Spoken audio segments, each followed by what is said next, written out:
हाय दोस्तों, आज मैं प्याजर सब्जी बनानु। वार दस्तनी 5टा प्याज धोए राखे देनु और इधर 3डा टमाटर काटे लेनु, 3डा हरा मिर्च एलाक मिक्सरत पीसे लेनु और इधर गैसेर फ्लेम ऑन करे में एकटा बर्तनत हाफ कप तेल ले लेनु। तेल खुद ही गरम होवार बाद में जीरा डाले देनु। जीरा के खुद ही अच्छा से फ्राई करनु। वार बादे बाद अदरक लहसुनेर पेस्ट बनाल छी उला 2 चम्मच डाले देनु और जे टमाटरेर पेस्ट बनानु वेलो डाले देनु।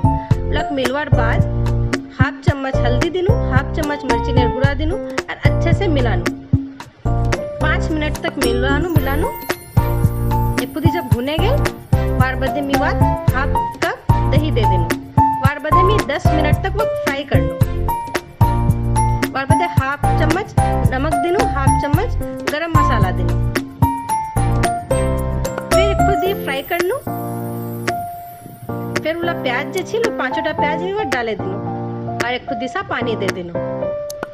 फिर मिक्स करे और 10 मिनट रहता ना ढके देनु। 10 मिनट बाद में खोलनु और देखी दे प्याज ला गले गई है और वहाँ मोलक में टुकड़ा टुकड़ा करे तोड़े देनु। गोटला प्याज तोड़े देनु और तोड़े बार बाद गोटला प्याज टूटवार बाद मिक्स करे देनु।